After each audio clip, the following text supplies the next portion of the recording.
Ja tere, head vaatajad, tere ka inimesed saalis. Rohetiigril on väga hea meel teid tervitada. Sel korral on uuendatud teekaarti, mis on praegu ühiskonnas väga oluline. Kui kaitse- ja julgeoleku teemad välja jätta, siis mulle tundub, et kõige rohkem praegu kirjutatakse ja räägitakse sellel teemal, mis on seotud elektriga. Ja mul on hea meel enda kõrval tervitada ka kahte inimest, kõigepealt Rohetiigri nõukogu esimeest ja teekaardite juhti Andres Vesket, tere. Tere. Ja Einari Kisel, kes on siis energiaekspert, tere. Tere. Ja ma arvan, et alustuseks kuulamegi teie vahendusel, et mida siis Rohetiigril on ühiskonnale öelda ja soovitada, et mis on need tarkused, mida oma töörühmades te olete välja raalinud ja ka nüüd paberile pannud. Hakkame Andres pihta teist. Ja, aitäh. No kõigepealt võib-olla paar sõna sellest, et Rohetiiger kui selline ettevõtjate kogum või väikene ühiskond. Muretseme selle pärast, et missugune Eesti majandus üldse tulevikus välja näeb, mitte ainult energeetika, aga ka muud valdkonnad. Ja oleme ise selle sõnastanud niiviisi, et tahaksime näha sellist tasakaalus majandust tulevikus, ehk tasakaal oleks siis majandussektorite enda ja ka keskkonna vahel. Ja et seda sisustada, et mis see siis tegelikult tähendab, olemegi neid teekaarte tegemas. Ja praeguseks on siis energiateekaartidega oleme nii kaugele jõudnud, et see on juba siis kolmas selline täiendus, mille me sellel aastal valmis saime, ja varasemalt on olemas ka ehituse teekaart, transpordi teekaart, kohe varsti on ilmumas maakasutuse kohta teekaart ja tööstuse ringmajanduse kohta samamoodi. Kõige lõpuks paneme need kõik veel kokku, räägime veel ka peateekaardist. Aga tõepoolest, energiateekaart on see, mis nüüd valmis sai, ja need soovitused siis kooruvad välja sellest töörühma pingelisest tööst, mida me oleme siin teinud nüüd alates novembrist saadik. Päris algusest ei pidanud kõike tegema, sellepärast, et põhi oli nii-öelda ees. Aga vaataksimegi siis lähemalt, et kuhu me jõudsime töörühmaga. Esiteks võib olla see, et meie eesmärgid on kogu aeg olnud kõikides nendes eelnevates teekaartides ka sarnased või isegi samasugused, et me oleme alati seadnud selle eesmärgiks, et 2030. aastal oleks meil elektrisoojusvarustus kaetud meie enda kodumaise taastuvenergiaga. Kindlasti peaksid olema tagatud varustuskindlus ja energiajulgeolek, ja varustuskindluse all me järjest rohkem räägime ka kättesaadavusest, et hind peab olema ka mõistlik. Aga eks ta olegi selle energiatrilemma üks nendest tippudest. Loomulikult keskkonnasäästust räägime ja kuna soojuse ja võrguäri on reguleeritud äri enamus maailma riikides, siis loomulikult selline regulatiivne keskkond peab olema ka stabiilne. Mida Eestis alati tihtipeale või pole olnud, aga ta võiks olla parem. Ja sotsiaalmajanduslikke mõjusid ka vaatame ja nagu ma alguses ütlesin, siis tasakaalu ikkagi looduse ja kogukonna soovide, tehniliste võimaluste ja nii edasi vahel. Eelmise teekaardi versiooniga on muutunud võib-olla nii palju, et vastupidiselt meie kõikidele prognoosidele ja ka näiteks ENMAK-i prognoosidele, et energiatarbimine või elektritarbimine Eestis teps mitte ei ole tõusnud, aga viimase paari aastaga on ta isegi kukkunud. Eelmisel aastal oli ta alla 8 teravatt-tunni meil, üle-eelmisel aastal napilt üle. Ja seda me oleme loomulikult oma prognoosida arvestanud, mida Einari natukene hiljem kindlasti ka räägib. Aga millega me ka ei osanud arvestada, on see võib-olla, et päikeseenergiat on tohutult palju juurde tulnud, et täna meil juba üle 1,2 gigavatt-tunni või gigavati installeeritud võimsust on. Ja näiteks eilsel päeval, kui päike paistis, mängis ta päris palju rolli, et meil elekter praegu on suhteliselt kallis, aga nendel hetkedel, kui päike paistis, oli elekter märgatavalt odavam. Nii et ta mängib rolli, isegi talvel. Me oleme näinud ka seda, et pikaajalised ostulepingud on vähenenud, et seda me oleme uurinud siis elektrimüüjate käest. Ja väga teravalt on päevakorda tõusnud igasugused julgeoleku küsimused, kaablite küsimused. Üks kaabel sai meil siin kannatada loodusmõjude tõttu, teine siis salapärast Hiina ja muud laevad, kes siin sõidavad meredel. Et see on kindlasti üks selliseid asjaolusid, mida peab arvestama. Ja tuulikute puhul on see, et viimastel aastatel on kõrge Euribor igasuguseid investeeringuid pärssinud muidugi, aga tuulikutel on ka nõudlus tekkinud, ehk siis tuulikute tootjate poolelt on hinnad on läinud kallimaks, samal ajal, kui on Baltikumi juurde ehitatud tuuleparke, on tuulistel hetkedel hinnad odavamaks läinud. Ja see kõik kokku loob sellise natukene riskantse, pehmelt öeldes investeerimiskeskkonna investoritele, et tulevikus selliste taastuvenergiaprojektide rajamine ilma riigipoolse toetuseta on natukene keeruline, kuigi neid siiamaani on tehtud päris palju ka. On tehtud nii elektriakusi, on tehtud tuuleparke, päikest tehakse nii või naa juba ilma igasuguse toetuseta. Sarnaselt meie eelmistele prognoosidele oleme ka sellel korral seda meelt, et energia tarbimine meil Eestis üldiselt kukub. Kui me praegu tarbime circa selline 30 teravatt-tundi energiat, siis 2040. aastaks me prognoosime umbes circa 22 teravatt-tundi. See puudutab siis kõiki nii elektrit, soojust kui ka transpordikütuseid. Elektrienergia tarbimine samal ajal muidugi kasvab.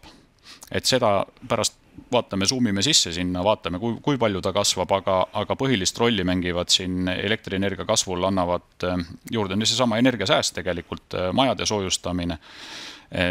Ja kui maju soojustada, siis küttetarbimine küll kukub, aga elektritarbimine reeglina kasvab, transpordisektori elektrifitseerimine ja tegelikult ka soojussektori soojuse tootmine läheb ka elektriliseks. Et tööstuslikke soojuspumpasi on juba päris palju kaugkütte piirkondades. Ja see kõik läheb niiviisi, kui me tahame, et ta niiviisi läheks. Ja miks me seda tahame teha nii, on sellepärast, et me saame oma CO2 emissioonid tegelikult nulli. Ja oma transpordi teekaardis vaatasime täpsemalt, et kuidas transpordisektoris CO2 emissioonid 2040. aastaks peaksid vähenema ja näeme seda, et kui me tõesti tahame transpordisektorit elektrifitseerida, kasutame biometaani edasi transpordis, siis circa selline 240 000 tonni ainult CO2 meil transpordisektoris lõpuks jääb. Aga elame näeme, et ma arvan, et praegu sõja tingimustes ja nii edasi on neid asju võib-olla natukene keeruline saavutada, aga suuresti ka tahtmise taga. Ja palju on juttu olnud ka sellest, et Eesti tarbib vähe elektrienergiat. Nagu ma ütlesin, elektrienergia tarbimine küll kukkus, aga me oleme siiski per capita ehk inimese kohta tarbime päris viisakas koguses elektrit, et me ei ole sugugi agraarmaa, et kui vahest seda üritatakse meile nagu rääkida. Et me tarbime umbes selline 6,5 megavatt-tundi elektrienergiat aastas, olles samas liigas tegelikult siin Prantsusmaaga, Hispaaniaga, Itaaliaga, me tarbime rohkem per capita kui Saksamaa tarbib. Loomulikult meil on väga keeruline ennast võrrelda siin maailmameistrite Rootsi, Norra ja Soomega, kus elektritarbimine on hästi suur, kus on hästi palju tööstusi ja tulenevalt sellest, et energiahind on hästi odav. Aga lõpptulemusena ei ole ka meil midagi selle vastu, kui meie energiatarbimine tänu tarkade tööstuste tõttu ülespoole rühkima hakkaks. Aga ma annaksin siinkohal sõna siis Einarile edasi, kes saab täpsemalt rääkida, kuidas asjad tegelikult elektriturul on. Aitäh! Et ma alustaks võib-olla kõigepealt ühest asjast sellest, et ma ametlikult ise ei ole rohetiiger. et ma olen nüüd energiaekspert, kes on aidanud Rohetiigril neid analüüse läbi viia ning siis vaadata, et kuidasmoodi võiks tegelikult see pilt välja kujuneda.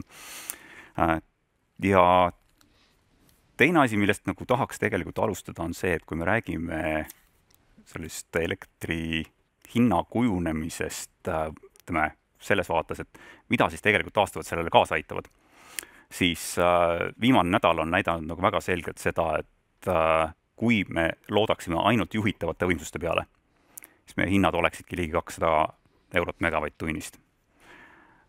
Taastuvad siis, kui nad on olemas, võimaldavad seda hinda alla tuua. Ehk see on tegelikult nende põhiroll turul.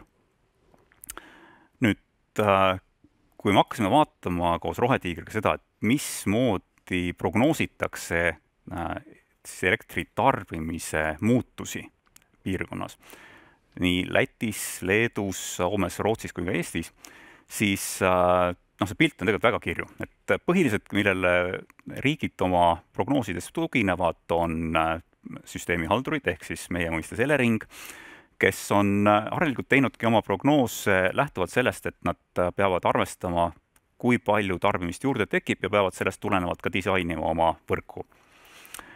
Nüüd praktikas, mis nagu paistab, on see, et näiteks Eleringi prognoos tehti 2 aastat tagasi ning 2030. aastaks prognoosid nad siiani tegelikult nende varustuskindluse aruande järgi, et meil elektritarbimine on umbes 10,4 teravatt-tundi. Mis tegelikult on juhtunud, on see, et 3 aastaga on elektritarbimine kukkunud 9 teravatt-tunnilt 8 teravatt-tunnile. Kui me nüüd hakkame mõtlema selle pealt, mis siis võiks olla see tulevikuprognoos, siis olgem ausad, tegelikult me ei tea, sest see sõltub väga palju näiteks sellest, millal lõpeb Venemaa vaenutegevus Ukrainas kui ka tegevuspiirkonnas. See omakorda annab tõuka sellele, kas majandus hakkab kasvama, kas elektritarbimine hakkab jälle kasvama või mitte. Me tegelikult ei tea ka seda, milliseks kujuneb näiteks 2030. aastal ilm. Ehk kas on väga külm, on ta tuuline, on ta päikseline talvel. Sellest sõltub ka jällegi väga palju sellest, kui palju meil tegelikult on elektrit vaja selleks, et täita seda 100% taastuva elektri eesmärki. Ja kui nüüd panna lihtsalt nagu natukene numbritesse see investeeringute maht, mis on seotud täiendava investeeringuga tarbimisega nõudluseks. Iga teravatt-tund, mis on vaja täiendavalt toota, tähendaks investeeringutena taastuv elektris suurusjärgus 500 miljardit kuni 600 miljonit eurot. Ehk see on tegelikult väga oluline selleks, et hinnata, kui palju meid tegelikult on vaja investeerida. Ning kui vaadata natukene veel süsteemihaldurite prognooside ajalugu ja tulevikku, siis kõik on väga optimistlikud tuleviku suhtes, aga tegelikult minevik ei ole nagu nii toetav sellisele arengule. Ehk kui siin 2020. aastal prognoositi, et meil võiks kasvada elektrienergia tarbimine 2025. aastaks umbes 11%, siis tegelikult on kasv olnud, me oleme vähenenud päris oluliselt võrreldes selle tasemega, mis meil oli 2020. Ehk reaalsus tegelikult ei toeta neid väga suuri tarbimise prognoose, mis on tuleviku jaoks tehtud. Ja sellest tulenevalt me oleme tegelikult vaadanud ka oma selle tarbimise prognoosi, mida me tegime 2 või 3 aastat tagasi, samamoodi üle. Ehk see tarbimise maht, mis me prognoosisime 3 aastat tagasi, ei ole enam kindlasti selline, mis on täna. Ja siit selle pildi pealt tegelikult joonistubki välja see vahemik, kuhu me nagu peaksime jõudma selleks, et seda 2% eesmärki täita. Ehk sisuliselt meil on selleks, et täita 2024. aastal meil oli juba teatud tase, nüüd on ligi 4 teravatt-tundi taastuv elektrit potentsiaalselt turul. Ehk see võtab arvesse ka näiteks aasta lõpus valminud Tootsi ja Sopi tuulepargi potentsiaalse elektritoodangu, mida nad annaksid läbi aasta. Ehk siin ei saa nagu võrrelda täpselt neid numbreid, mis on nii-öelda statistikas, vaid on näidatud kogu see võimekus toota taastuvelektrit nende elektrijaamade poolt, mis on nüüd 2024. aasta lõpuks juba turul. Nüüd meil on täna veel nii-öelda Eleringi poolt läbi viidud juba hange, kus on siis pakutud välja ka täiendavaid tuulikuid ja päikseparke, mis võiks veel ehitada. Need on tulemas lähiaastatel või võiks olla nagu lähiaastatel need, mis annaksid veel natukene juurde taastuvelektri toodangut. Ja nüüd sellest puudujäävast osast on vaja veel nüüd lähtuvalt siis sellest taastarbimise prognoosist toota veel kas 3 kuni 4,4 teravatt-tundi elektrit. Et see on suhteliselt suur vahemik, aga ta sõltubki tegelikult väga paljuski sellest nüüd, kui palju majandus hakkab lähiaastatel kasvama ja kas üldse hakkab kasvama. Ehk see väga konservatiivne prognoos ongi see, et meil on tarbimise kasv 2030. aastaks vaid 5% ning suurem nõudlus, mis meil plaanis sellises visioonina välja jäi, on 9,8 teravatt-tundi, mis on tegelikult veel tunduvalt odavam või tunduvalt madalam, kui on Eleringi ametlik prognoos. Ja kui me paneme siis siia kõrvale selle, et kuidas seda oleks vaja siis toota, siis tegelikult olekski vaja täiendavalt, meil tekib umbes 300 megavatti suure tõenäosusega veel juurde päiksepaneele selleks ajaks ning sellest puudujääv osa tuleks siis täita tuulikutel. Kas maismaa meretuulikutel, see on meie poole pealt tegelikult, me oleme selles suhtes tehnoloogia neutraalsed, et ütleme, et see, kes pakub parema hinna, see võib ka tulla.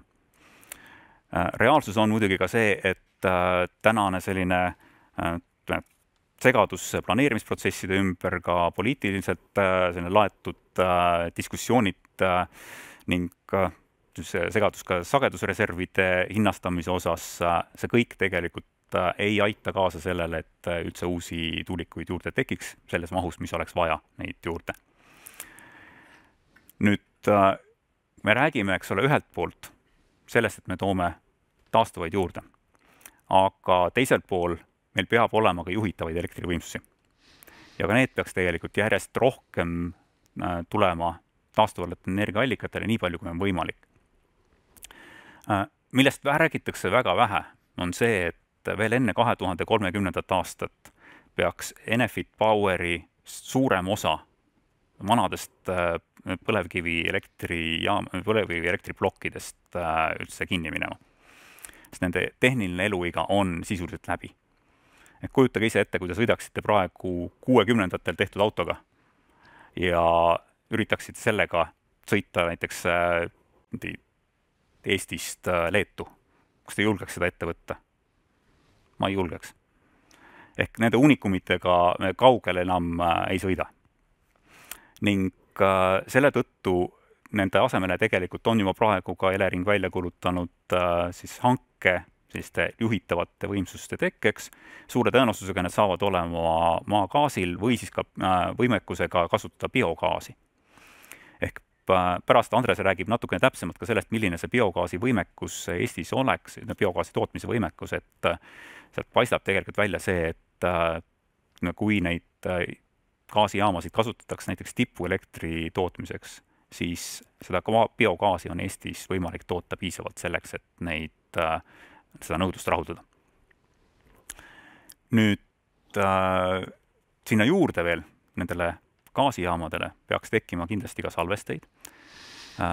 Ühelt poolt kindlasti akusalvesteid, mis annaksid sellist lühiajalist täiendavat elektrit juurde ning võimaldaks ka kiiresti reguleerida seda süsteemi, mis on nüüd siis desünkroniseerimise järel vajab tuntuvalt detailsemat ja paremat reguleerimist Eleringi poolt.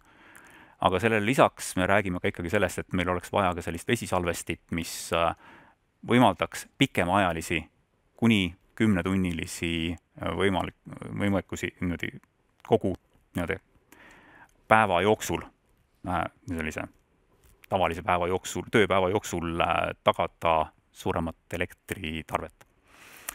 ja siin ongi see valiku koht jälle, eks ole, kuidas me need erinevad salvestid turule aitame.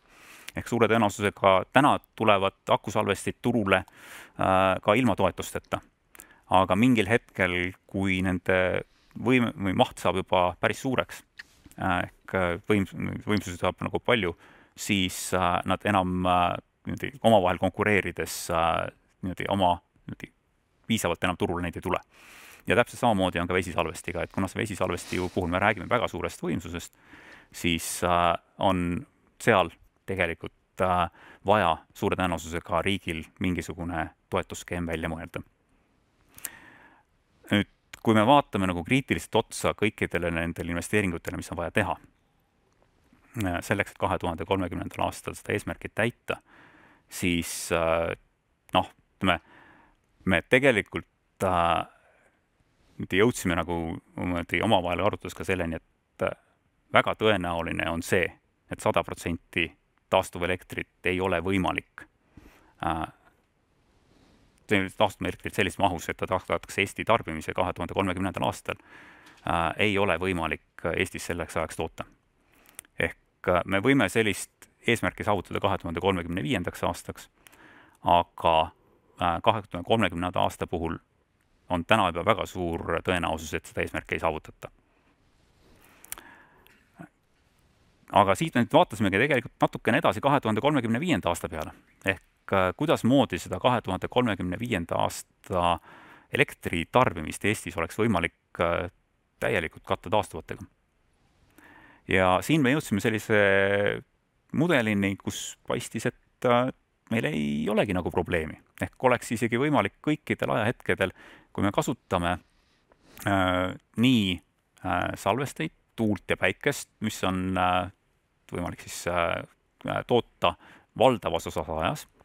Ehk umbes 7,7 teravatt-tundi Eesti tarbimisest on võimalik läbi aasta kattagi tuule ja päikesega.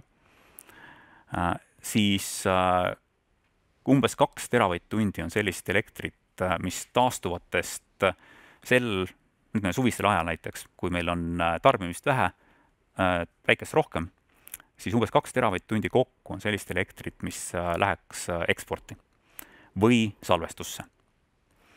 Ehk jämedalt me jõudsime umbes selleni, et 1 teravatt-tund sellest ülejäävast elektrist umbes salvestatakse ja teine teravatt-tund läheks eksporti.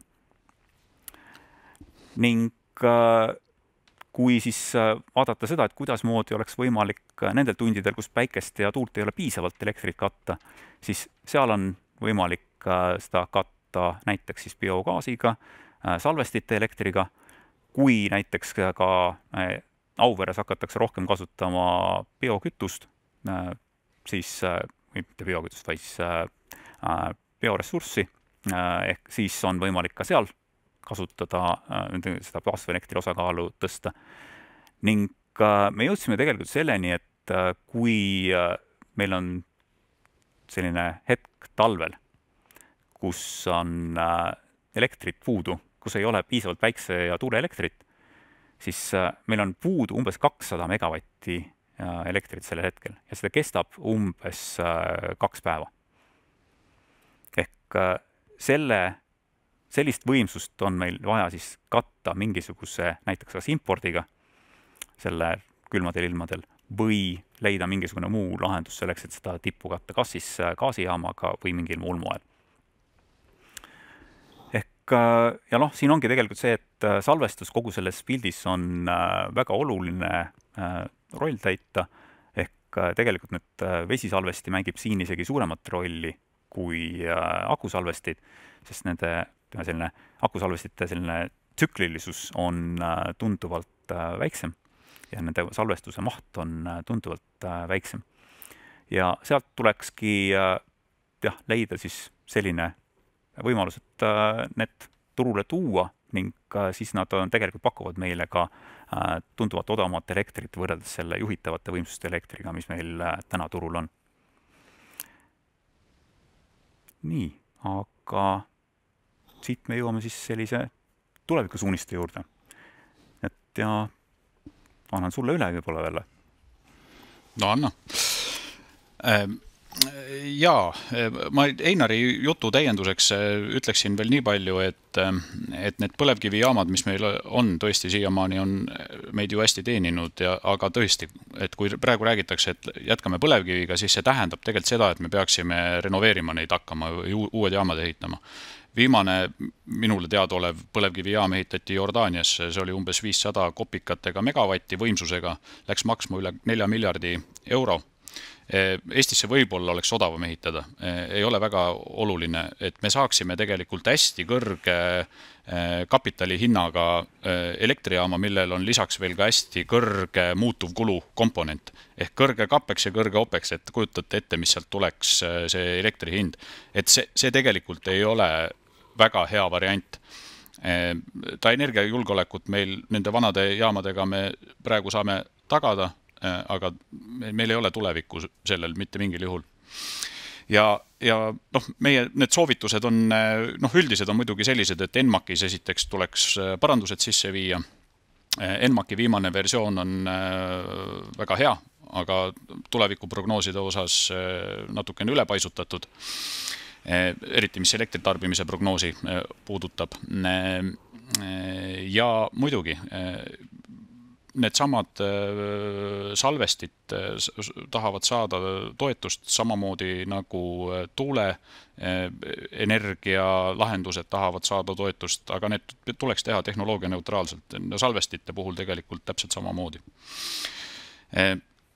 Suur probleem on mitte ainult tuuleenergiaga seotud, aga see puudutab tegelikult kõiki tööstusobjekte, puudutab energeetikat ja nii edasi, meie see sama NIMBY, meie see sama planeeringute protsesside tohutu venimine. Ja see on ka üks põhjusi kindlasti, miks me 2030. aastaks ei suuda saavutada taastuvelektri eesmärke. Ja tegelikult on riskid siin veel ka finantseerimises, sest Eesti finantseerimisasutused, kes siis pakuvad laenutooteid eelkõige börsihinna vastu, et selline finantseerimismehhanism ei tööta päris hästi. Ja samamoodi, tegelikult on oma kapitali nõue on umbes kolmandik investeeringust, et teha siukene 2-gigane tuulepark näiteks on umbes 3 miljardit investeeringut, seal on kolmandik on umbes oma kapitali nõuet ja 2 miljardit Eesti pangad lihtsalt ei vea välja, et siin tuleks mõelda, et kuidas seda nagu paremini teha. Ja muidugi võrgu liitumine on ka see, et on võrgu reformiga on alustatud, minu teada järgmisel aastal planeeritakse see lõpuni viia, hästi kähku on vaja sellega tegelikult edasi minna, sellepärast, et võrk mängib üli suurt rolli selles, et me jällegi oma eesmärke saavutaksime. Kui me sellega ei tegele, et siis mitte midagi ei juhtu. Kas meil hakkab aeg varsti otsa saama? Aga räägiks natukene soojusest ka. Natukene headest asjadest. Et kui elektriga on meil muret siin hästi palju, siis soojusega on muidugi ka selles mõttes, et inimesed ei adu võib-olla tihti peale, et me Eestis tarbime täna üle 12 teravatt-tunni tegelikult soojust. Samal hetkel kui 8 teravatt-tundi ainult elektrit, et soojus on tegelikult väga suur osakaal meie energia sellises tarbes. Ja täna on objektiivne selline olukord, et me emiteerime selle soojuse tootmisel siis umbes 1,3 miljonit tonni ka kasvuhoonegaase, aga soojussektor on selles mõttes energiasektori hea superstaar, et seda on natukene lihtsam dekarboniseerida. Ja tõepoolest, kui me tegeleme ka majade renoveerimise ja rekonstrueerimisega, et siis me saame soojuse tarbimise kõvasti ka alla. Et 40. aastaks me planeerime juba selline või prognoosime selline alla 9 teravatt-tunni soojuse tarvet, aga see juhtub ainult juhul, kui me tegeleme majade renoveerimisega loomulikult. Ja siin on natukene seda statistikat veel, ma sellele ei hakka pikalt peatuma, aga paari sellise tähtsama võib-olla soovitusega ikkagi jätkaks. Et me võtsime aluseks soojuse tarbimise prognoosimisel Tehnikaülikoolis, see on juba üsna mitu aastat tagasi tehtud hoonete renoveerimise pikaajalise strateegia dokumendi. Ja selles dokumendi järgi on meil Eestis renoveerimist vajavat pinda üle 50 miljoni ruutmeetri. No me lugesime Excelis ja ilma Excelita ja kuidas me ka ei vaadanud, et no me ei näe, et me suudaksime. Meil ei ole tööjõudu, kes seda suudaks valmis teha, seda 50 miljonit ruutmeetrit, kes meil ei ole võib-olla materjale, aga kui me 2040. aastaks kas või poole suudaksime sellest ära teha, et siis me juba saavutaksime neid eesmärke, mis me oleme oma teekaardis välja toonud. Ehk siis see on tegelikult üks oluline suunis ja kui me oma eelmistes teekaardides tegelikult helitasime lootust, et ütleme konventsionaalsesse energeetikasse investeerimine toimub ilma igasuguse subsiidiumita. Täna me seda enam väga ei näe. Aga see ei ole ainult Eesti probleem, sellepärast, et energiaturg kui selline on hästi moonutatud igal pool Euroopas.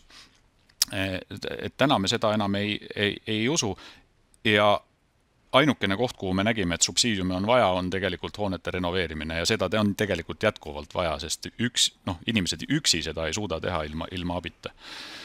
Et me oleme siin Eestis teinud nüüd mõned projektid ka sellise geotermaalenergiat kasutusele võtnud. Meie soovitus on Narvas tõsiselt seda kaaluda ka teistes Eesti piirkondades, sellepärast et geoloogia on vägagi toetav, eriti just Narvas. Et seal on maapind on natukene kuumem kui mujal, aga on ka Tallinna piirkonnas selliseid kohti, kus on rabakivi, siis lademet, mis on siis õrnalt radioaktiivne, kus see soojus tekib. Ja tõsiselt tasuks kaaluda ja võtta rohkem kasutusele. Geoloogiateenistus on nüüd mõned projektid teinud, need ei ole nii väga sügavad, nad on ikkagi sellised soojuspumbal põhinevad. Aga hea algus tegelikult küll. See on energia, mis meil on sõltumata 24/7 kogu aeg saadaval, ei ole oluline, kas tuul puhub ja päike paistab. Ja kaugküttevõrkudega muidugi tuleb ka tegeleda, et ma sellel ka siin võib-olla pikalt ei peatu. Transpordisektoris viimastel aastatel oleme näinud väikest tagasilangust selles osas, et selline elektriautodele üleminek oli vahepeal natukene entusiastlikum.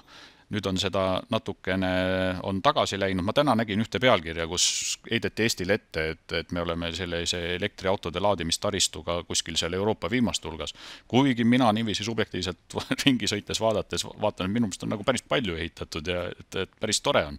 Et Einaril ka siin elektriauto ja siin jagame neid muljed, et minu meelest on taristu nagu päris okei, aga loomulikult, et elektriautod turule saaksid tulla, on meil vaja taristusse panustada eelkõige just magalates ja nii edasi, et inimestel oleks mugav neid elektriautosid kasutada. Muidugi parem kui üldse autosid mitte kasutada ja ühistranspordiga sõita, seda me eelkõige ütleme. Aga kui need autod peavad olema, et siis võiksid olla elektriautod ja tulevikus on niiviisi jah, et sisepõlemismootoritega autosid jääb ikkagi järjest vähemaks. Vahepeal räägiti üldse, et 2035. aastal enam ei võeta uusi sisepõlemismootoritega autosid kasutusele. Nüüd on hakatud selles natukene kahtlema, aga ma olen üsna veendunud, et isegi kui need sisepõlemismootoritega autod on, siis nad ei ole bensiinil ja diislil, et ju me lähme ikkagi mingitele muudele kütustele üle. Aga jah, ühistransport on see, mida peaks rohkem kasutama ja see peaks muidugi mugavam ka olema, aga transpordi teekaardis on sellest pikemalt juttu.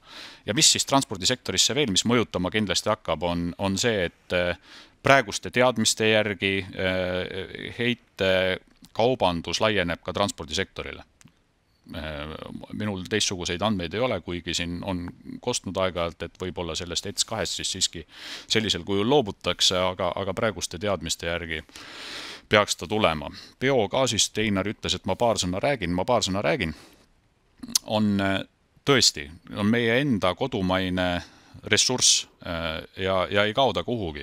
Et see ressurss, see biogaas, mida me täna teeme, põhiliselt tehakse seda siis loomsest päritolust nii-öelda, et sõnnikust põhiliselt teda toodetakse, on ka teisi substraate loomulikult kasutatakse seal, aga põhiliselt sellest ja professor Värnik Maaülikoolist on hinnanud selle mahuks Eestis 2 teravatt-tundi on võimalik toota. No ma võrdluseks toon, et me täna ma vaatan, Arp Müller vangutab seal peal, aga täna me Eestis tarbime maagaasi umbes 3,5 teravatt-tundi, et kui me saaksime 2 teravatt-tundi turule, siis see oleks ikka väga märkimisväärne osa. 1,2 teravatt-tundi on see madalalt rippuvad viljad, mis tuleks igal juhul ära koristada ja võtta. Ja me oleme oma teekaardis ka tegelikult, näeme seda ette, et meil juba üsna varsti on see 1000 megavatt-tundi siis, et 1000 gigavatt-tundi, ehk siis 1 tera on tegelikult varsti saadaval. Praegu on ehitamisel 4 uut jaama, praegu me umbes 300 gigavatt-tundi juba toodame, nii et minu meelest seda peaks rohkem kasutama. Aga selge on see, et ka siin on takistusi, ka siin on vaja turukindlust ja täna on ka kõikidel nendel biogaasi jaamadel minu teada investeeringute toetused peal. Puidust paar sõna ka. Puitu energeetikas on kasutatud ja kasutatakse ka jätkuvalt. Ilmselt on ka tulevikus ikkagi koostootmisrežiimil töötavatel jaamadel koostootmine, siis elektri ja soojuse koostootmine, kus on kasutegurid hästi kõrged. On see mõistlik sellise kehva puidu kasutamine, mida me ei saa siis võib-olla kuskil mujal kasutada. Selge see, kui me oskaksime, et puitu võiks väärindada kuidagi teistmoodi. Pikaajalised puidutooted võiksid olla, ehituses võiks palju rohkem puitu olla ja puidukeemiaga võiksime ka rohkem tegeleda. Esiteks on see lisandväärtus seal palju suurem ja teiseks annab see palju pikemaajalise salvestuse ka. Aga me näeme seda jah, et põhiliselt küll soojussektorist see kokkuhoid tuleb, et praegu selline 5 miljoni tihumeetri asemel me 2040. aastal umbes 2 miljonit tihumeetrit kasutame energeetikas, loodetavasti rohkem mitte. Aga Eestis me raiume täna ju mingisugune 15 miljonit, et kolmandik sellest energeetikasse lihtsalt põletame ära, pole võib-olla kõige sükene targem. Jah, ma arvan ka, et siin peaks otsima seda sellist tasakaalu. Natukene investeeringutest ka. Kogu selle toreduse saavutamiseks on meil vaja umbes 15 miljardit investeerida, millest me oleme juba 22. aastast kuni siiamaani investeerinud umbes 2,6 miljardit. Poole sellest ka hoonetesse umbes. Ja kui te vaatate seda tabelit, et ka siin see 15 miljardit on selle mööndusega, et 8,5 miljardit sellest peaks minema hoonetesse ja see on see koht siis, mis, nagu ma ütlesin, vajab ka riigipoolset toetust.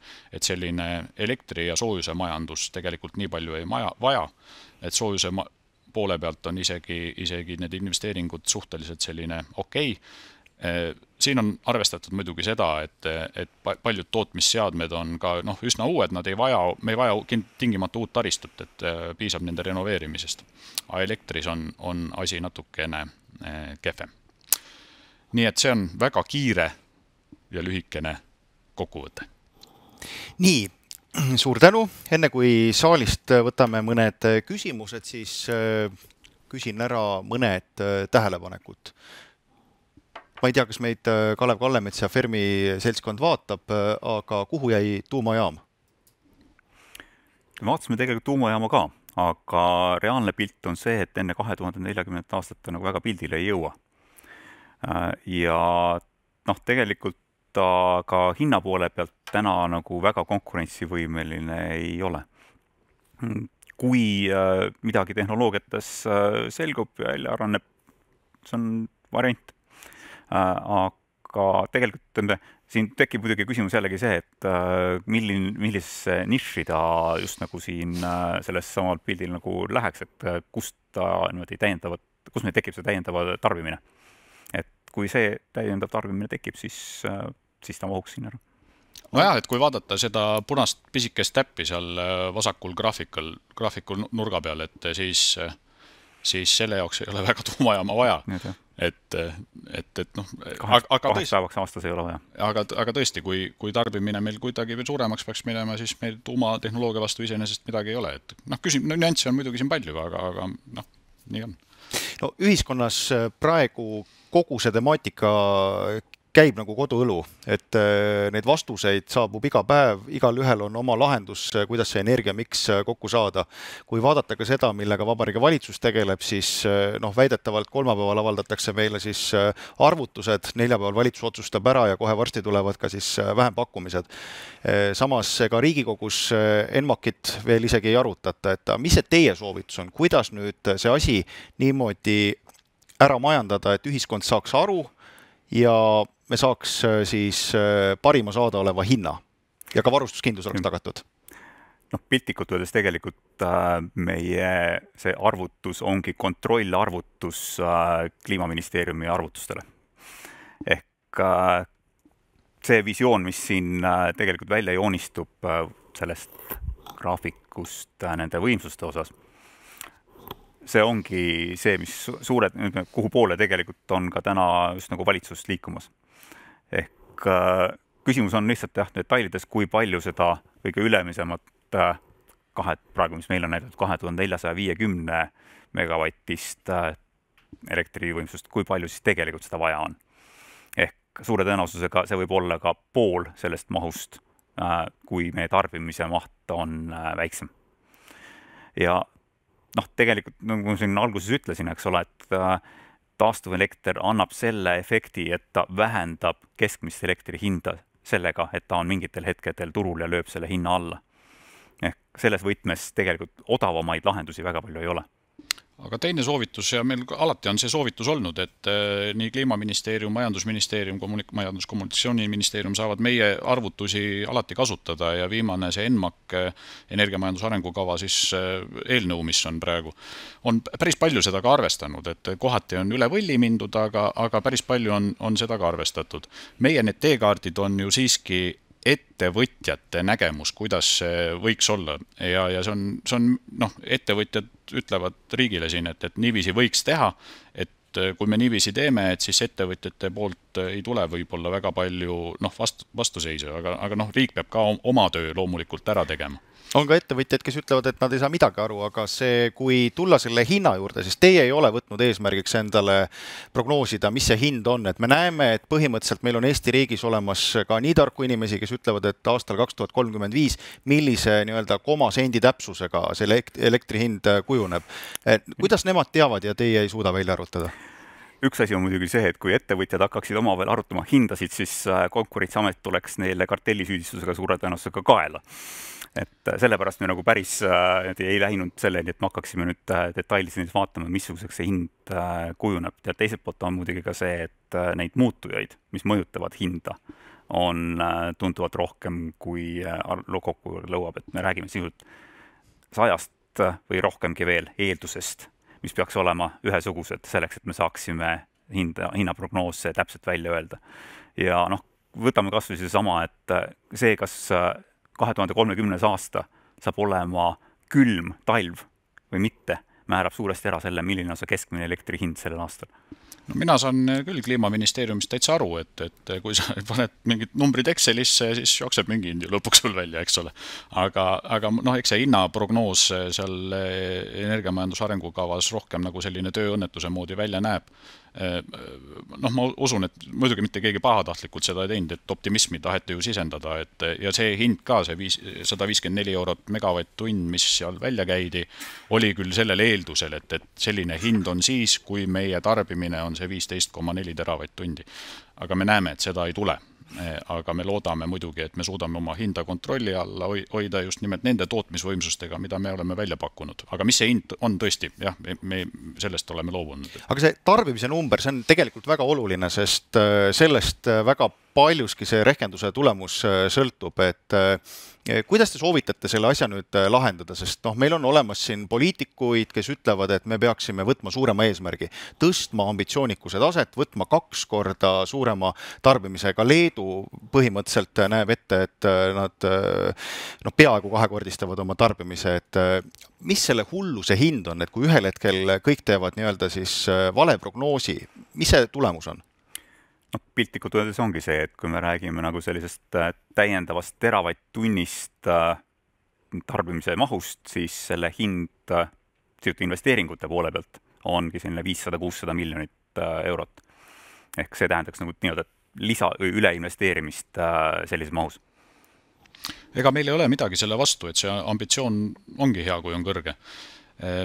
Lihtsalt on raske aru saada, et miks need väga energiamahukad tööstused Eestisse peaksid tulema, kui põhjanaabritel on ju hind, eks ole, odavam. Et kus me näeme, et seda niši, et sellisel väiksemal tööstusel oleks siin ruumi küll. Ja kui me oleme tööstusettevõtteid, oleme ka vaadanud, et missugune nende energiatarbimine siis on tegelikult, siis Eesti tööstusettevõtetel keskmiselt ei ole energiatarve toodangu oma hinnas väga suur. Et see keskmiselt oli eelmisel aastal 1,8%, aga teatud ettevõtetel muidugi on ta palju kõrgem.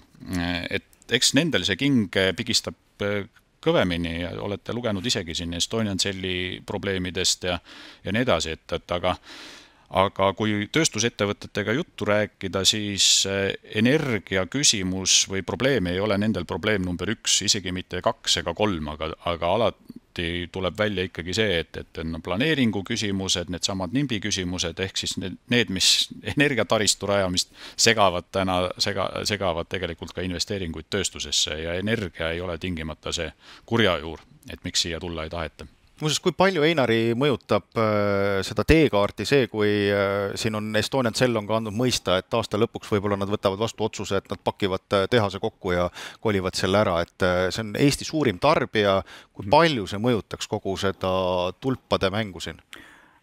Estonian Celli tarbimine on suurusjärgus 0,2 teravatt-tundi aastas. Ehk 8-st läheb siis sel juhul veel 0,2 ära. Aga ma saan aru, et te ei ole ei tuumajaama vastu ega ka meretuuleparkide vastu, aga mis järjekorras neid asju nüüd otsustada, et kas nii on mõistlik, et paneme selle suure klotsi meretuulepargid püsti ja siis vaatame, kuidas sealt ümberringi saab, või siis samad ka tuumajaama puhul siin öeldakse, et kõigepealt paneme selle tuumajaama sinna teekaardile ära ja siis hakkame mõtlema, et mis sinna ümber on vaja, et mis te sellest arvate? No tuumajaama kohta me oleme tegelikult oma arvamust avaldanud, et siin koos Eestimaa Looduse Fondiga andsime päris korraliku sellise bülleteni välja selle tuumajaama kohta, et veel kord, et meil tehnoloogia kui sellise vastu ju midagi ei ole, kuigi tekitab küsimusi loomulikult seesama väikese reaktori rajamine, mida maailmas analooge ei ole, et me tahame siin analooge mitte omavat tehnoloogiat arendada. Meil ei ole aega oodata. Jaa, et ütleme, seda on nagu keeruline teha ja natuke optimismi ei sisenda muidugi ka Olgilooda see kogemus, kus siis taheti tuumareaktor valmis ehitada 3 miljardi euri eest, et lõpuks ta läks üle 11 miljardi euri maksma. Et sellised asjad teevad natukene ettevaatlikuks, et ma arvan, et me peaksime vähempakkumise siiski välja kuulutama tuuleparkidele ja siin on nüüd 2 asja, et esiteks muidugi jah, hind on ülioluline, et missugune see hind siis kujuneb, aga teine asi on tõepoolest lõpuks ka see, et kuhu me saame ehitada, et see võib olla täitsa niiviisi, et me ütleme küll, et ehitame selle 300 pluss tuulikut valmis. Siin tuleb silmas pidada seda, et me ei saa seda 300 tuulikut ehitada niiviisi, et ehitame 2 tükki Tallinnasse, 1 Tartusse, 1 veel kuskile, et see ei saa olla selline hajali, et need ehitatakse ikkagi parkidena, nad on mingil määral on kontsentreeritud ühte piirkonda ja siin võib tekkida tõesti, et me võib-olla ei saa igale poole neid maa peal teha. Mis iganes need piirangud meil on, et meil on hästi palju, üle 3% Eestist on moel või teisel kaitstud, on ta siis looduskaitselised või mingisugused muud piirangud, et see seab juba piirid, kuskil on, võib-olla ei ole ehitus päris võimalik ja nii edasi, et võib-olla lõpuks peamegi merre minema, aga mis järjekorras, et eks siis peaksid võib-olla need, kes seda ehitama hakkama, et nemad siis tegelikult otsustavad selle, et kuhu ja mis järjekorras. Kuidas siis need inimesed paati saada? Me näeme praegu seda, et ma ei hakka Infrahelist täna rääkima, see on tõenäoliselt eraldi tund aega, aga hästi tähtis küsimus, et kuidas inimesed sellest aru saaks, miks seda on vaja teha, miks kaasa tulla. Teil on üks ettepanek riigile seda kohaliku kasu instrumenti muuta. Kuidas? Me tahaksime teda natukene disainida jah, et ka see inimene, kes seal tuuliku läheduses siis elab, et tunneks seda oma rahakotis, et mitte ei oleks niiviisi, et praegu see talumistasu makstakse kohalikule omavalitsusele ja sealt ta siis kindlasti läheb ka selle kohaliku omavalitsuse territooriumi või mis iganes hüvanguks loodetavasti ja me oleme siis sellise ettepaneku teinud, et kui makstakse sellist talumistasu, et üle poole sellest summast siis peaks tegelikult nende inimeste peale minema, kes vahetult siis peavad taluma seda tuulikut moel või teisel, et nii palju, kui mina olen vaadanud, Osooni saade näiteks oli siin mingil hetkel, kus räägiti Taani kogemusest, et need inimesed, kellele juures see tuulik vihises või vuhises, need nemad olid väga rõõmsad ja õnnelikud, et see on neil seal, sest nad said konkreetselt kasu sellest, et neile maksti selle eest, et nad seda talusid. Ja mis minu isiklik arvamus on see, et minu meelest tuulik on ilus, et toob sihukest dünaamilisust loodusesse ja on nagu äge. Nii, meil on saalis paarkümmend inimest, kohale tulnud eelis on alati see, et saab ka küsida, et mikrofon on seal, tõstke käsi, tutvustage ennast, küsige, mis teil mureks on, millised on ettepanekud, millised on sellised soovid selgitusi saada.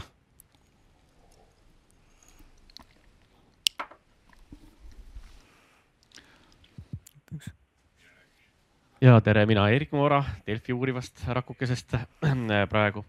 Ja esiteks tahaks nagu toetada, öelda seda, et see tasakaalumudel, see teine slaid, mida me oleme täna juba korduvalt ka vaadanud, on tegelikult põhimõtteliselt kõige parem tööriist, kui see detailselt teha ja inimestele ära seletada, mis annabki tegelikult suurema osa vastuseid sellele, mida kogu aeg meil küsitakse, et millist energia miksi meil siis on vaja, mida meil on vaja, et tegelikult on see teadmine olemas. Nii siin seda sama mudelit on teinud paljud teised ka, kellel on huvi olnud sellega, nad on natuke nüanssides erinevad olnud ja nii edasi, aga esiteks teie teekaardis on see, vähemalt toorikus, mida mina olen näinud, on see väga ütleme lahti seletamata sisuliselt, kuidas seda üldse lugeda. Et see on üks nagu soovitus, et see tuleks oluliselt paremini lahti selgitada ja siis inimesed näevad ise ka, et mis asju meil on vaja, mida meil ei ole vaja, mis mahub, mis ei mahu, millel pole mõtet ja nii edasi. Tegelikult on see väga hea tööriist. Aga küsimus tulebki selle sama asja kohta, on see, et kogu selle sellise taastuvenergia põhise süsteemi üks põhilisi hädasi on see, et ta tegelikult mõjub ikkagi meie siis nagu sellisele välismajandusbilansile selles mõttes halvasti, et kui me vajame energiat ostuks, siis me vajame teda kallimatel tundidel ja kui meil on teda üle ja müüa, on see ajal, kui tal praktiliselt mitte mingit hinda ja väärtust ei ole. Ja tegemist on, antud juhul vist hindasite, et umbes 1 teravatt-tunnise tükiga, mis on meeletult väärtuslik ressurss, sisuliselt praktiliselt tasuta energia, millega võiks teha nagu 1000 asja ja sinna peale võiks teha majandusrakendusi selle ärakasutamiseks lõputult, on ju. Ja see on tegelikult mõnes mõttes taastuvenergia süsteemi põhiküsimus, mitte see, mida teha siis, kui meil ei ole taastuvenergiat, see ei ole tegelikult probleem, vaid probleem on see, et mida teha siis, kui teda on üle, et me ei raiskaks, et me ei keeraks kinni, et me ei teeks süsteemi sellega kallimaks. Nüüd ma küsingi, et mis on teie nägemus, need nagu realistlikud rohelised lahendused selleks, et kasutada seda teravatt-tundi või siis 3 teravatt-tundi või kui tehakse suured meretuulepark, siis meil on võib-olla teda 5 teravatt-tundi, et ära kasutada. Kõigepealt selle jutu juurde, et ei saa päris hästi aru, et olen samal arvamusel, et meil oli üks energeetikute punt, kes seda tegi, et me tegelikult peaksime normaalseid inimesi ka sinna võtma, kes ütleksid, kuidas võiks teha asju, et sellepärast vabandan juba ette, aga me proovime seda paremaks disainida oma selles teksti osas. Mis puudutab seda ülejäävat osa, see 1 teravatt tund, mis siis on sellel skaalal, mida te enda ees näete, see punane paremas nurgas, et mis sellega peale hakata. Ega ei tea ausalt öeldes. Tõenäoliselt on Eerikul selles mõttes õigus, et sellel hetkel, kui see punane asi meil on energiahinnad hästi odavad ja mis tõenäoliselt juhtub, on see, et kui meil pole piisavalt salvestusvõimsust, et siis lihtsalt koormatakse need taastuv energia tootmisseadmed alla. Aga ma arvan, et see väärib mõtlemist, et mis selle 1 teravatt-tunniga tegelikult võiks peale hakata. Ja siin on TTÜ energeetika teaduskonna üliõpilastele siin mitu magistritööd võimalik selle kohta kirjutada. Jah, üks selline teooriline mõttekoht, mida nagu on heietatud, on ka võib-olla ka see, et võib-olla oleks võimalik seda salvestada näiteks soojusena kuskil suvisel ajal, näiteks maa all, selleks, et seda talveks saaks jällegi kasutada. No selliseid soojussalvesteid on tehtud, põhjanaabrite juures on neid palju, Eestis on nüüd rajatud ka soojussalvesteid nii Tartusse, Pärnusse kui ka Tallinnas on, aga need on kõik sellised tunnisalvestid, et nad ei ole hooajasalvestid. Aga jah, see on üks neid võimalusi, aga osa muuseas sellest punasest läheb kindlasti ka nendesse soojussalvestitesse, nendesse vähestesse, mis meil on täna kaugkütte piirkondades. Küsimusi veel saalist. Ma küsin veel suhtumine siis Estlink 3. Olen kuulnud ettevõtjatelt ütlevad, et võiks jätta ehitamata, sellepärast, et see kannibaliseerib turgu ja suur mure, et tähendab seda, et kui elekter on soodne, siis müüme selle Soome ja kui hind on kallis, siis ostame kallinaga Soomest tagasi. Et kuidas suhtute? See on kahe otsaga mäng siin, eks ole, et ühelt poolt tööstused tahaksid ja tarbijad tahaksid saada odavat elektrit, et selle kaudu oleks võimalik odavamat elektrit rohkem sisse tuua ja teiselt poolt need, kes on täna elektritootjad ja ka tulevased elektritootjad, nende jaoks on see siis just nagu selline nii-öelda täiendav konkurent turul, kes nende tootmist vähendab. Ehk tegelikult jah, et siin on mitu sellist aspekti, mis selle juures veel mängivad, et kas me näiteks võidaksime midagi sellest, kui me saame juurde näiteks Eesti ja Läti 4. ühenduse. Ehk sisuliselt tähendaks seda, et meil järjest rohkem tegelikult me seome ennast sel juhul ka Läti ja Leedu turuga ning need hinnad, mis on seal, tulevad siis ka meile siia üle ja tegelikult järjest rohkem tuleb sel juhul ka veel Poola elektri hinda meile üle. Me ei võta tegelikult me ei võtnud sellist kaablipoliitikat ette täna selles uuenduses, aga see on jah üks teema, mis tegelikult vajab nagu sellist poliitilisel tasemel läbiarutamist ka. Sest näiteks kui me räägime ka sellest variandist, et me ehitame näiteks küll Eesti ja Soome või siis ka Rootsi vahele täiendava merekaabli ja Läti poole midagi juurde ei ehita, siis tegelikult me võime jõuda ka selleni, et see pudelikael, mis täna on nagu Eesti ja Soome vahel, nihkub sel juhul Eesti ja Läti poole peale. Ehk meieni Eestis jõuaks just nagu odav elekter ainult ja Läti poolel oleks endiselt kallim elekter, kui see pudelikael niimoodi võiks ära nihkuda. Aga see on analüüsi küsimus, kus on nagu see mõistlik koht ja kus on ka tegelikult nagu Eesti jaoks kõige ratsionaalsem koht. Mina ütleksin niiviisi, et kui vaadata seda 10,6 teravatt-tundi, siis selle disaini juures meil seda kolmandat ühendust, ma ei näe, et oleks vaja. See on miljard euri, on umbes selle investeeringu maksumus, et igal juhul ta võrgutasu odavamaks ei tee. Et tõepoolest situatsioon oleks teine, et kui meil oleks nüüd meretuuleparke siin hästi palju või mingi muul põhjusel, aga selle disaini juures väga ei näe. Aga mis ma energia hinna kohta tahaksin öelda, et ma olen pikki aastaid töötanud Ida-Virumaal ja seal oli mingil hetkel oli meil soojusenergia hind oli ikkagi nagu häbematult odav, seda tehti seal põlevkivist ja igasugustest muudest ja siis kohalik elanikkond oli vanast ajast kuidagi harjunud ka, et kõik pidi nagu pool muidu tulema ja siis oligi, et selline odava energiaga siis, kuidas see käis, elumaju ei renoveeritud, kes ei viitsis sellega tegeleda, energia oli odav ja tulid välja oma kortermajast, uksed olid lahti, esimene soojuse selline temperatuuri reguleerimise meetod oli aken lahti teha ikkagi majadesse, sest radiaatorid kütsid kogu aeg ja ei hoolinud keegi sellest, et see soojus lihtsalt nagu läks kaotsi. Energiaga ongi selline asi, et kallil energial on see pluss, et me tegeleme tõsisemalt energia kokkuhoiuga, me tegeleme tõsisemalt tarbimise juhtimisega, ja need lõppkokkuvõttes aitavad tegelikult keskkonnahoiule väga-väga palju kaasa. Kui te loete meie teekaardi teksti osa, siis seal on päris palju pühendatud just nimelt ka energia kokkuhoiule peatükk ja ka tarbimise juhtimisele, et soovitan seda teha. Ja siis järgida ka neid juhtnööre, sellepärast et mängib ka üsna suurt rolli, et kuidas me energiat kokku hoida saame ja selle läbi tegelikult ka energiat odavamat. Nii, küsimused saalist? Enn Heinse.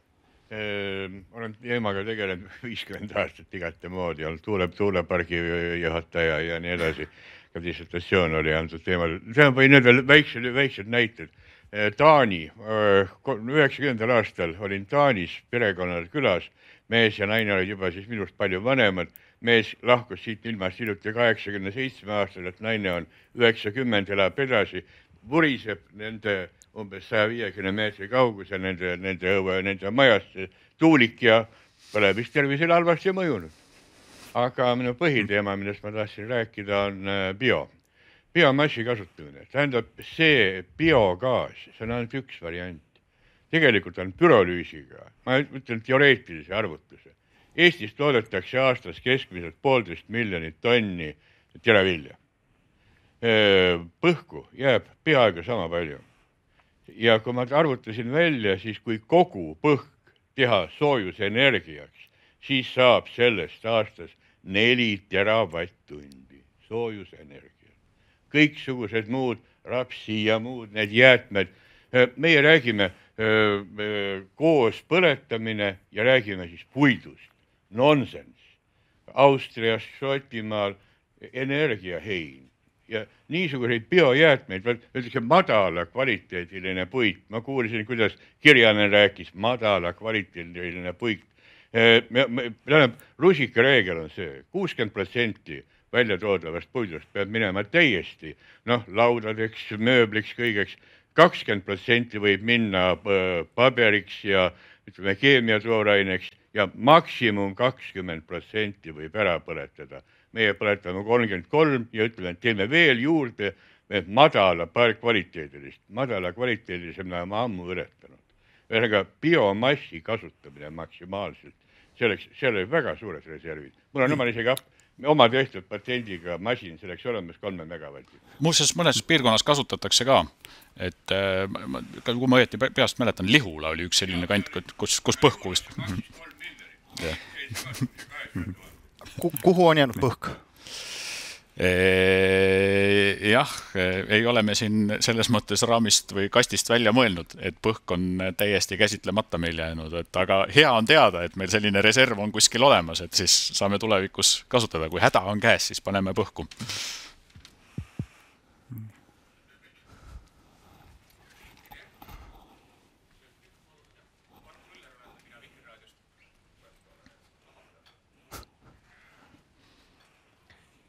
Tere! Kas nüüd on kuulda? Arp Müller olen mina Vikerraadiost. Selle biogaasi teemal küsin, kuna mind kohe köitis see väide, et biogaas on väga oluline ressurss. Kuna just tegin Vikerraadios, see oli vist 4. veebruaril Reporteritunni saate biogaasi teemal ka. Ja just on ju Kliimaministeerium tellinud ka biogaasi analüüsi. Ma isegi loen selle pealkirja ette. See on kättesaadav kõigile ka Kliimaministeeriumi kodulehelt. Kestliku biogaasi tootmise ja kasutusele võttu suurendamise võimaluste analüüs. Ja see oli väga põhjalik, selle tegid Tartu Ülikool ja Tallinna Tehnikaülikool koos ja sellest analüüsist tõmmati ikkagi seda ambitsioonikuse taset või realistlikkuse ootust ikkagi kõvasti alla. Ja kui näiteks Enmakis ka on biogaasi arvestatud 1 teravatt-tunni ulatudes, siis see väga põhjalik uuring ütleb, et üle 0,8 teravatt-tunni ei ole realistlik. Et millest teie need märksa ambitsioonikamad visioonid tulenevad ja kas te siis ei usalda Tallinna Tehnikaülikooli ja Tartu Ülikooli teadlaste väga põhjalikku teaduslikku analüüsi? Ikka usaldame. Ega me oma arvutustes ei ole ka üle 1 teravatt-tunni läinud, et me oleme sinna pidama jäänud, et mis ma ütlesin, lihtsalt oli see sama saade, mida ma kuulsin ka, et oli see sama professor Värnik, kes ütles, et on 2 teravatt-tundi on potentsiaali. Aga selge on see, et seda 2 teravatt-tundi on ilmselt keeruline kätte saada. Et meil on niiviisi, et taastuvenergeetikas reeglina on niiviisi, et need madalalt rippuvad õunad on lihtsam ja odavam ära korjata ja mida rohkem sa teed, mida sügavamale sa lähed, seda kallimaks iga järgnev teravatt-tund või iga megavatt-tund läheb. Et me oleme jäänud ikkagi sellesse ka 1 teravatt-tunni piiresse, et ei ole sealt oma prognoosides üle läinud, aga see, mis ma väitsin, oli see sama. See saade andis inspiratsiooni, et sellepärast ütlesime, et on potentsiaali. Tuleb üks uuendus veel teha. Tähendab, siin on masin, mis on olemas ja mis on töötamas. Suigus Pärnumaal. 3 megavatti võimaldab see välja panna ja me ajasime sinna kõike sisse, mis põleb. Kui me panime sinna kondijahu, siis kotlette teete seal vähe. See tuleb head lihahaisu. Tähendab, kui võtta biogaas, ainult bioloogiliselt lagundatavad toorained või võtta kõik võimalik jama, mis meil on võimalik põletada, seal on suurusjärk vähemalt vahet. Biogaasiks sõnnikud, palju seda sõnnikud Eestis tekib. Ja see on siis see produkti, see tooraine. Aga meil on kõike muud, mis ei lähe biogaasiks, aga pürolüüsiga, näete, sellisest masinast, mis on mul olemas. Võib temast teha pürolüüsgaase, mis põleb ülimalt hästi. Küsin vahepeal, vesinik on kuidagi ka tahaplaanile jäänud, et miks nii? No me vesinikku siiski mingil määral oleme sisse prognoosinud hilisematel aastatel, 2040. aastal juba ilmselt midagi tehakse. Vesinik on siiski energiasalvestus selline meetod, et ta ei ole, ei anna kuidagi tootmisele kaasa. Et juhul tõesti, see sama punane osa, mis meil seal oli, et see on võib-olla üks võimalusi, et kui meil on see 1 teravatt-tund üle, et siis tasuks võib-olla kaaluda tõesti vesiniku tootmist. Vesiniku transport, enamus vesiniku ju maailmas kasutatakse üldse tööstuses ära, et transport on marginaalne selle juures. Aga kui teda kasutada, et siis peab tõsiselt kaaluma. Küsimus on ju selles rohevesinikus, et meil on palju odavam teha vesinikku mingitest muudest asjadest, on meil must vesinik, hall, mis iganes värvi nimetage ainult. Ja see roheline vesinik on see, mis on raskesti kättesaadav ja täna siiski ikkagi natukene kallis, aga sellest energiast, mis üle jääb, tasub kaaluda muidugi. Nii, küsimused saalist. Tervist ka minu post. Eerme Kaupo nimi ja Elepordist. Ja selline küsimus, et kui ma vaatan ja kuulan, siis on kõik ilus ja kuidagi läheb et see roheliseks. Aga soovitate riigilt oetada erinevate tootmisvõimsuste turule tulekuks, aga kahjuks seda energiatranspordi hinda kuidagi üldse pole käsitletud peale selle, et on tegemist siis võrgu liitumise probleemidega. Ja kus mu küsimus on või see mõte on selles, et kui me vaatame erinevaid oetusi, mis antakse riigi poolt, siis need on, et see riskid, mis võetakse tootjalt ära ja argitakse sisuliselt energiatranspordi hinda. Ehk siis täna elektritranspordi eest õideldes ja seda võrku ehitades on meil täna küll selline tunne, et kui tuleb veel tootmisi juurde ja täna tuules on võimsused kinni argitud, akutehnoloogias on võimsused kinni argitud ja täiesti siiralt ka transpordis. Elektritranspordis on meil täna olukorrad, kus piirkonna alajaamade ahetust peaksime hakkama kinni maksma tarbijatena. Et kas see uute tootmisvõimsuste toetamine, kas selle alternatiivina ei võiks olla hoopis vaba turg, kus tehakse elektritranspordi võrk selliseks, mis võimaldaks vaba turul tootmistel erinevatel siis energiapõhistel äridel turul toimetada. Aitäh! See on niimoodi alternatiivide arvutus, lihtsalt täna seda arvutust me teinud ei ole. Ja suure tõenäosusega ta ei anna nii suurt efekti ka, et me saaksime sealt mingisugust täiendavat suurt elektrinõudlust või elektritarbimist juurde. Ma retooriliselt muidugi ütleksin niiviisi, et muidugi võiks. Et me hea meelega näeksime, kuidas kõik need tootmisseadmed, mis turule tulevad, tuleksid nii-öelda vabas konkurentsis turule. Aga kahjuks nad ei tule. Ja me ei saa Eestis ka seda mängu või seda nägu teha, et laseme nad nii-öelda vabal turul tulema, siis nad ei tule. Ja selle all me lihtsalt kannatab meie konkurentsivõime, sest kui mingi, nagu ma alguses ütlesin, kui mingi turg on Euroopas ära solgitud, siis see on energiaturg. Et seda igasuguseid võimalikke subsiidiume, toetusi on välja mõeldud ja seda loomulikult mitte ainult siin Baltikumis Eestis, et see on igal pool nii. Aga kas seda on võimalik veel korda teha või kõik on läinud, et me nüüd oleme põhimõtteliselt aastakümneteks sisenenud sellesse ajastusse, kus kõik käib ainult toetuste pealt, et turu vastu sisuliselt ei juhtu midagi? Keeruline. See ongi see, et kui ühele on juba toetust antud, siis teine tuleb ka juba ja ütleb, et mul oleks ka nüüd toetust vaja kindlasti, eks ole, et selleks, et ma üldse niimoodi turul toimetada saaks ja me oleme tegelikult jõudnud nagu sellisesse, kui oli omal ajal nagu riigid otsustasid seda, kus moodi ja kui palju investeeritakse, siis oligi lihtne. Need investeeringud tehti lihtsalt nüüd riigi eelarvest ära.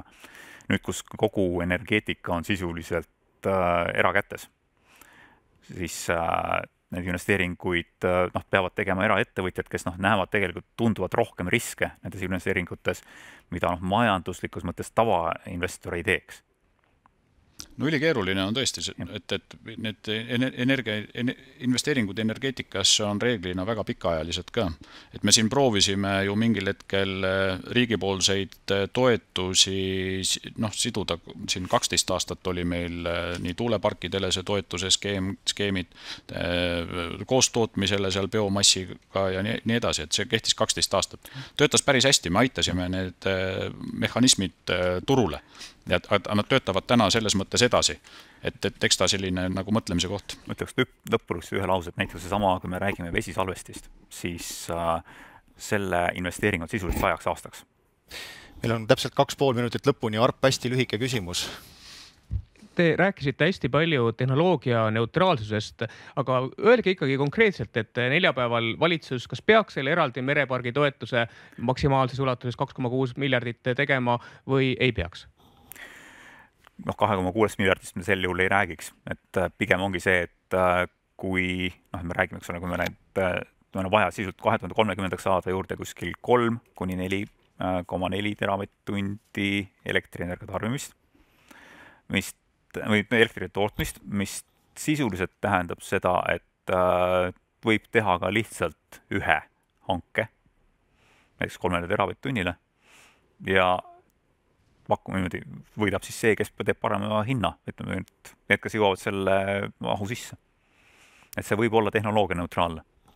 Andres? Ma pole vast midagi siia lisada, et ma arvan, Einari võttis selle hästi kokku. Ma päris lõpetuseks küsiks, et kõik võib selles mõttes hästi ka minna, et kuidas te ise tajute, et kas siis, kui ühiskond hästi vähe räägib energia ja elektri ja soojusenergia teemadel, siis on hästi ja mida rohkem räägitakse, seda halvemini on või vastupidi, et ühiskond lõpuks ometi räägib olulistel teemadel?